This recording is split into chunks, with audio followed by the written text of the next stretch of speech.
Distinguished colleagues, ladies and gentlemen, welcome to the Joint Constructive Dialogue on the Implementation Review Process of the United Nations Convention Against Transnational Organized Crime, also known as the UNTOC or Palermo Convention. This dialogue is being convened following the conclusion of the 17th meetings of the Working Group of Government Experts on Technical Assistance and of the Working Group on International Cooperation. Before the meeting begins, I would like to inform you that this meeting is being recorded. I now declare this meeting open. I now will call on the second panelist today, Ms. Polina Prianykova from the Global Scientific Center for Strategic Research on Artificial Intelligence, POLLYPRIANY. Welcome. Good afternoon. Good afternoon. Good afternoon. Thank you, distinguished chair. So I'm going to start my presentation with the very first slide. So distinguished chair... If you allow me, sorry, yeah. Can you allow me just to ask the question to put everyone in context? Yeah, please. Thank you. Thank you very much. Thank you very much, Ms. Polina. So the questions for you are the following: how to prevent the misuse of digital platforms and online marketplaces for the concealment, transfer, or monetization of unlawfully obtained cultural assets? What is the added value of leveraging digital technologies, documentation systems, and cultural asset inventories, and of using AI-supported risk indicators applicable to cultural property to improve monitoring and recovery efforts in the fight against trafficking in cultural property? Now, yes, Ms. Priyanka, the floor is yours. Please go ahead. Thank you, dear chair, distinguished co-chairs, esteemed colleagues, dear fellow panelists. Thank you for this honor of contributing to this constructive dialogue. My name is Polina Prianykova. I'm the president of the Global Scientific Center for Strategic Research on Artificial Intelligence POLLYPRIANY and also qualified as a lecturer at a higher educational institution. Globally, a center's mandate is the international and domestic governance of AI across borders and within them. And we have carried that mandate into some of the defining processes of our time. Sorry, Ms. Priyankova. Yeah. Could you perhaps go slower so we can follow you correctly? Yeah, thank you. Okie dokie. Just a little bit slower. We have time. Okay. Don't worry. Please go ahead. Yeah, we have taken part as expert stakeholders in the Global Digital Compact and the African Digital Compact. Last year, we stood before this very dialogue on technical assistance and international cooperation in particular. And this year, we have already contributed to 3 constructive dialogues on trafficking in persons, the smuggling of migrants, and firearms. And today, we bring our commitment to the fight against trafficking in cultural property. Here, one question carries everything. Who or what is authorized to speak for humanity's heritage? Our answer is the no sole voice principle. Heritage is held in trust for humankind, and no one voice, human and artificial, may speak for it alone. Kindly take us to the next slide. First, let's identify the problem. The internet did not invent the looting of heritage. It gave it a storefront. Trafficking in cultural property has migrated decisively online, exploiting 3 structural features of the digital marketplace. Number 1 is fragmentation, that we can also take a look at the slide. A single looted collection dispersed across thousands of platforms, each listing appearing innocuous. Number 2 is provenance laundering. False ownership histories manufactured through fabricated documents and staged resales between connected accounts. That's the digital equivalent of layering and money laundering. And 3, jurisdictional arbitrage. Seller, platform, payment processor, and buyer may each sit in different jurisdictions, and no single authority sees the full transaction chain. That is the operating model of organized crime, which is why the response must be systemic and not piecemeal. Next slide, please. How can we prevent the misuse at the platform level per se? There are 3 measures that we put forward. First, that's the Know Your Object due diligence. Platforms should require minimum provenance documentation before publication, not after a complaint. If a bank must ask where your money comes from, a marketplace can ask where a century-old object comes from. Second, structured listing standards. Standardized fields, object type, material, provenance chain, instead of free text text make evasive descriptions detectable and databases searchable. And third, liability frameworks for legal persons.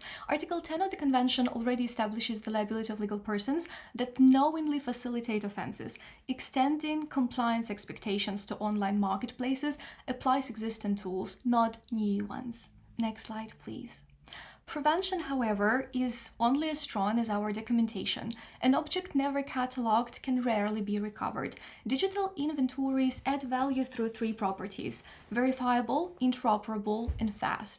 Standardized records with imagery and unique object identifiers allow an item surfacing anywhere to be matched against a registry before the auction closes, not after the trail has gone cold. Interoperability between national inventories, museum catalogs, and international databases is not a luxury, it's the connective tissue of recovery. We would also underline preemptive digitization in regions exposed to conflict or disaster. A digital record created before a crisis is the strongest insurance policy for restitution. And what is at stake exceeds the objects themselves. Heritage is also intangible: languages, craftsmanship, the self-understanding of communities, and when an artifact is severed from its context, the inheritance is also silenced. That's why documentation preserves not merely the object, but also the meaning. Next slide, please. Now to the heart of my mandate. What can AI responsibly contribute? At our center, we conceptualize AI not as an autonomous enforcer, but as a risk triage instrument concentrating scarce human expertise where it matters most. 4 families of indicators are shown there. First, that's the visual matching. AI may become a witness that never forgets a face, comparing every listing against the registries of the stolen.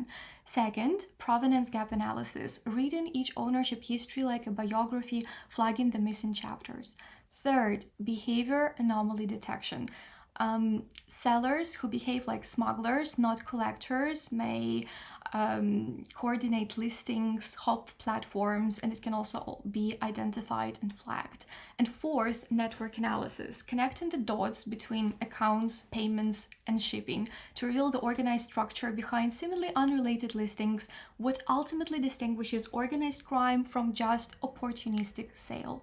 Crucially, every indicator produces a signal for human review, never an automated verdict. This is the no-soul voice principle in its operational form.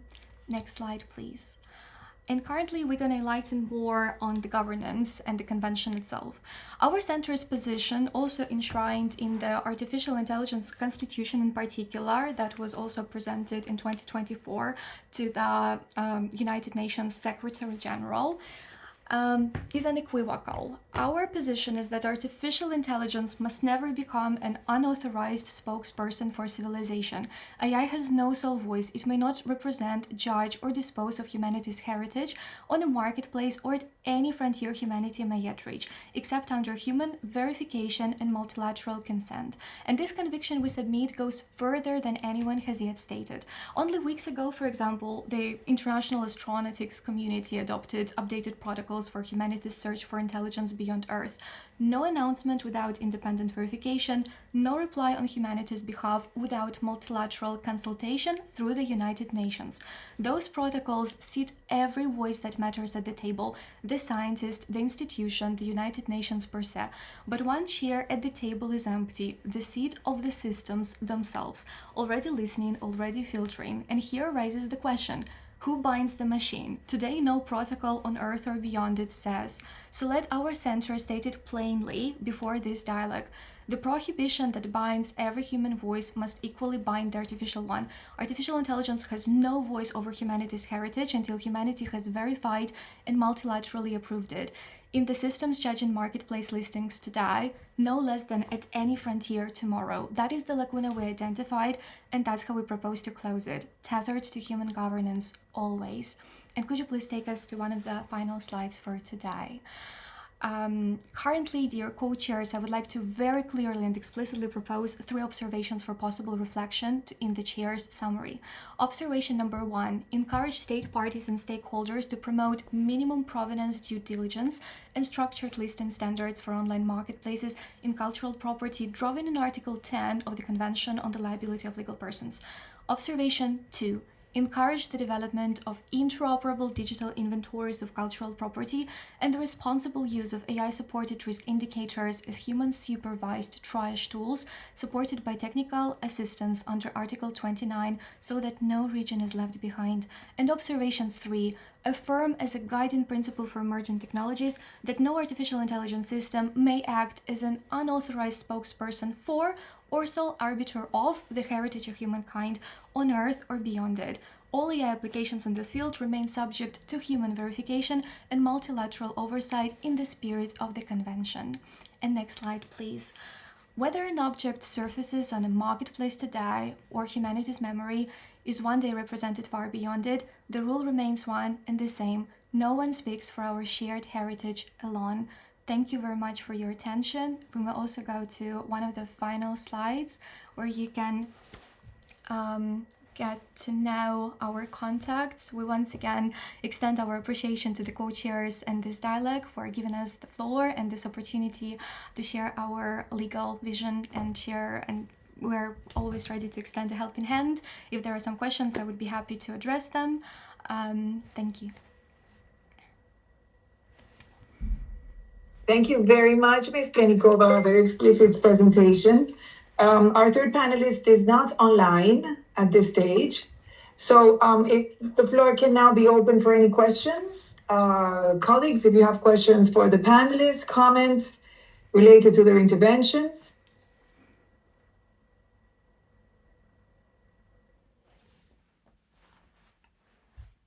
Mr. Valiev, please, you have the floor. Good afternoon.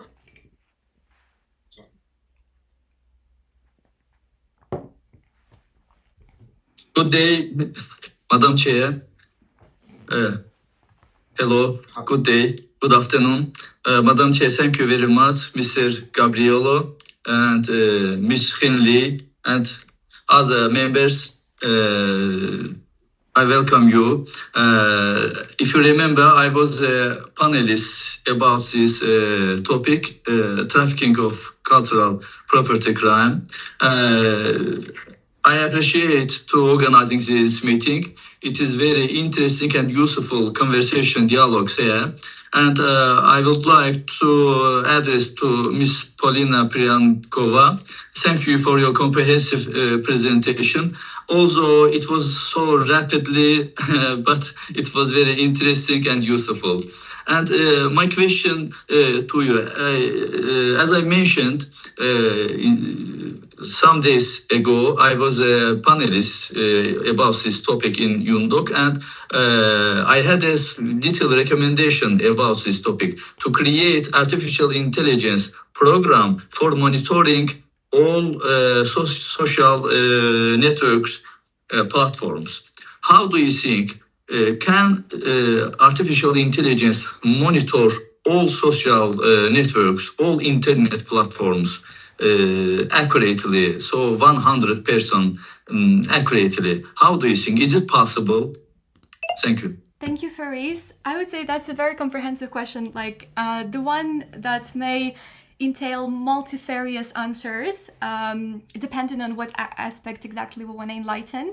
But first and foremost, if we, for example, like draw one of the examples that I have mentioned in the Artificial Intelligence Constitution that I crafted, and also our recommendation to the Global Digital Compact, we were the first to pioneer the idea of the governmental or state monopoly over artificial intelligence when it comes to the creation of state artificial intelligence that would comply with all the international legal documents adopted to the United Nations, and the one that can, let's say, get access to other artificial intelligence systems, take into consideration and carefully analyze whether other artificial intelligence systems comply with the existing laws and documents. And when it comes to your idea of creating artificial intelligence that can actually monitor social media, for example, and so on, that's a really good one. The only thing these days, we need to see like the practicality of the site. Maybe some people may suppose that it's a little bit of a quixotic idea due to the fact that many companies these days who are in charge of artificial intelligence, they have the right not to disclose fully let's say, the recipes for the artificial intelligence systems, because that's their property, that's their rights, their intellectual rights, their patent, and so on. That's why if we create state artificial intelligence, that would first and foremost monitor novel artificial intelligence systems, and the ones that would be granted the international permission to omnipresently and ubiquitously, ethically monitor social media platforms, it would be wonderful. We would definitely support it. It has to be human-centric artificial intelligence.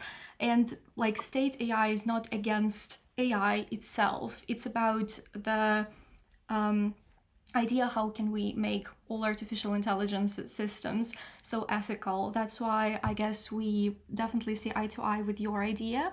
And when it comes to the state artificial intelligence, if that's the artificial intelligence system that is reliable and credible, yeah, so that can definitely make our world a way better place, and social media a way more friendly place for people who use it.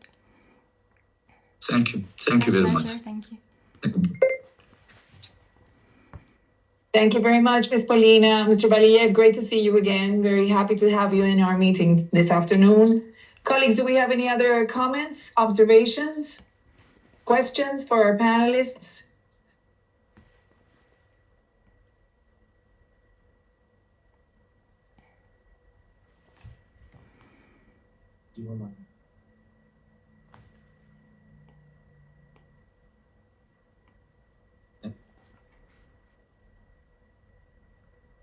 Alliance of NGOs, please.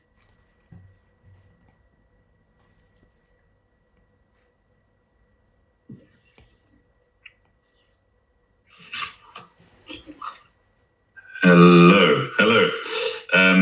Can you hear me? We can hear you, Ian, please. Excellent. It's a question for the panelists, but also in maybe it's something the Secretariat can help answer as well. And I was wondering if the panelist Polina, who's been working with other UN mechanisms from the perspective of AI,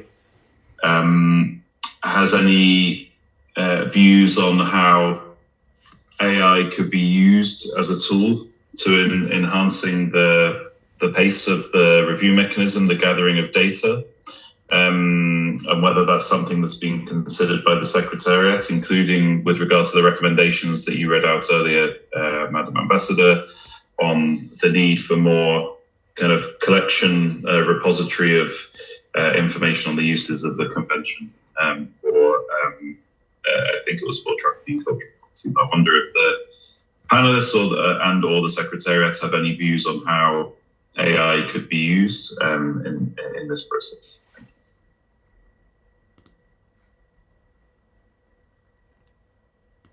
Thank you, Jan. If I'm gonna be allowed by the chairs to be given the floor once again and slightly extend my train of thought on this one, I guess it just like definitely strikes a chord with the subject we were talking about around 1 minute ago. I guess when it comes to artificial intelligence systems being implemented towards the enhancement of the pace of the review mechanism, when it comes to documentation and so on, it would definitely, this idea definitely has merit. Thank you, Jan. And I also support it. The only thing, once again, when it comes to artificial intelligence system, these days, unfortunately, there is no artificial intelligence system that would be granted some kind of official verification that it can be fully trusted by the government, and it would not disclose any data, it would not hallucinate, it would have like the minimum level of hallucinations, for example. That's why here we can be like still very, very concerned. We still like have to take everything not at face value, but with a grain of salt, being kind of like skeptical and very critical to every single prompt artificial intelligence addresses. That's why I guess it would definitely enhance the pace of the review mechanism, and it would definitely facilitate multifarious processes connected with documentation, pinpointing some maybe some kind of connections, maybe pinpointing some like malfunctioning maybe of the system or some lacuna in documentation, helping to reduce the level of human errors, definitely. But once again, the artificial intelligence system has to be verified, and if it's going to be state artificial intelligence, then it's going to be something that would have a particular level of reliability. If it's just the artificial intelligence company, some kind of company which, let's say, pioneered an artificial intelligence, we sometimes are not allowed to see how these algorithms, what kind of content they are trained on, whether this AI is ethical or not. And unfortunately, that's one of the questions that would have been better to be addressed even 2-3 years ago, before AI has taken such a momentum as these days. But we still have, the legislators still have the opportunity to catch up with it, and I'm really happy that the UN and the UNODC is exactly one of the institutions that currently pioneer novel ways when it comes to the applicability of artificial intelligence and raising awareness and enhancing human literacy around these questions. I really hope that we would find artificial intelligence that would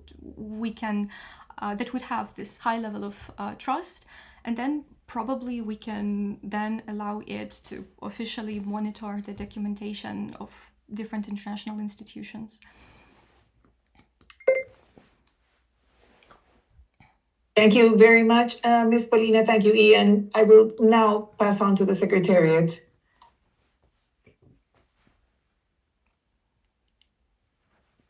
Thank you, Madam Chair. And thank you, Ian, for the question. And thank you also, Polina, for raising the point on the reliability of the data that is collected through artificial intelligence. I think, although, like you were mentioning, it has gained a lot of traction in the recent years, the use of AI.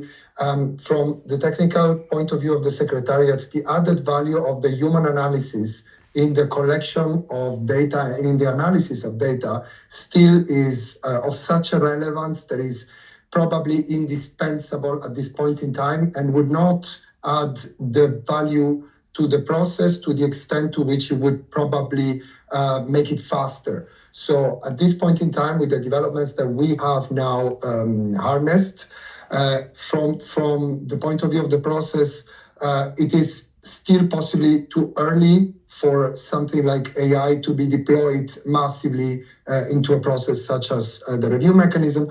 Of course, to some extent, resorting to artificial intelligence and related tools may make the analysis of the humans behind the screen in a way more feasible or faster, but especially in a domain such as criminal law, and it's what we are discussing in the process, the reliability of the data, the correctness of the analysis, also the extensive interpretation that the experts are able to provide is indispensable, probably at this point in time still.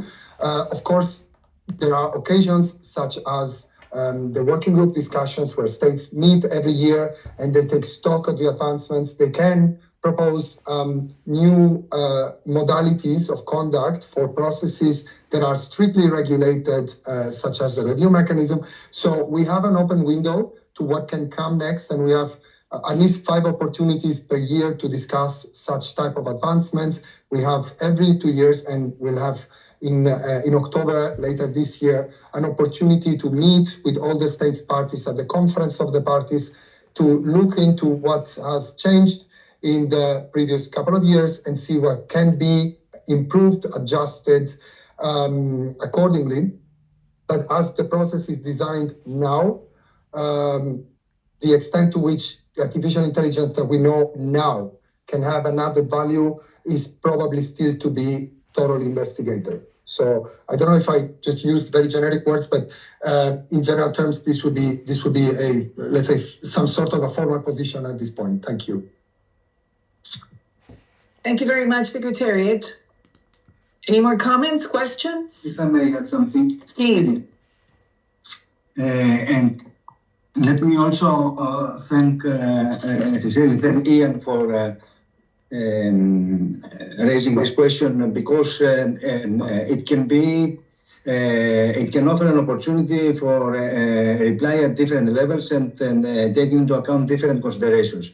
One main consideration was how we consider the issue of artificial intelligence within the context of the review mechanism, how we interact and with state parties in the context of intergovernmental meetings on this innovative aspect of international cooperation. And it is true that at this current stage, we need to learn more, and we need to see how the human analysis, which remains an indispensable element and factor in the work to combat different forms of crime, can be facilitated and supplemented by the use of technologies such as artificial intelligence. But I would like also to highlight another element which is linked also to one of the recommendations adopted by the Working Group on International Cooperation, mentioned actually twice, both by the chair and Professor Albanese in the morning session. And this relates to the use of the systematic compilation of data and information on the use of the convention as a legal basis for international cooperation. As Ian knows very well, because he goes through all the publications of UNODC with great interest, and we also rely on his comments and remarks in order to enrich the dialogue. One of the challenges we have highlighted in the 2021 digest of cases of international cooperation involving the UNTOC as a legal basis is that we have not consistent compilation of the data from the different regional groups. So we may have very good feedback from one regional group, but not reliable and representative feedback from another regional group. And this has been attributed to different factors and the reasons. So one of them being the fact that of lack of methodologies or lack of resources and capacities at the national level, and to create reporting mechanisms in order to provide such important information on the use of the convention. Here is an interesting area where artificial intelligence can be used as a supplementary tool in addition to the human analysis in order to improve reporting channels and requirements, and in order to have a more systematic compilation of data on the use of the convention as a legal basis for international cooperation. This is an ongoing discussion, and I think that we will have more to add in future meetings of the working group, because this is an issue that it is always in a prominent place of consideration among the delegations in the working group. Thank you.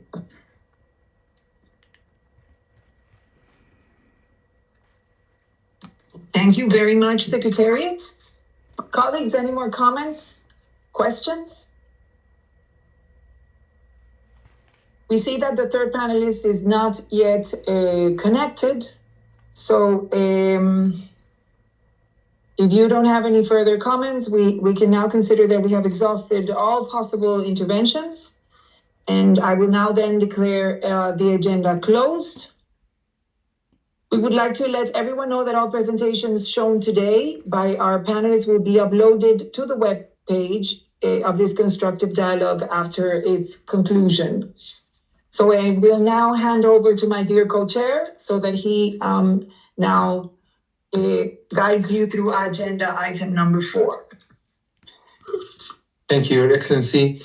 Dear participants, now we are considering agenda item 4, closing of the meeting. We have now reached the closing of this joint constructive dialogue. I want to express my gratitude along with the co-chair to all participants for the valuable inputs and the constructive engage of views. As mentioned at the opening of the meeting, with the support of the Secretariat, we will prepare a written summary of the meeting in English, which will be made available as a conference room paper for the 18th meetings of the 2 working groups related to the UNTOC. The document will also be available on the web page of the UNTOC review mechanism in due time. I would like once again to thank all the participants who contributed to today's fruitful discussions by sharing their experience and suggestions in a constructive manner. Your contributions have enriched our discussions and will undoubtedly also contribute to the overall review process and the implementation of the UNTOC and its protocols. I wish to thank the Secretariat and the UNODC staff for supporting us and all of you in this process. Dear Ambassador, would you like to add something? Thank you, Your Excellency. So thank you, dear colleagues. The meeting is adjourned.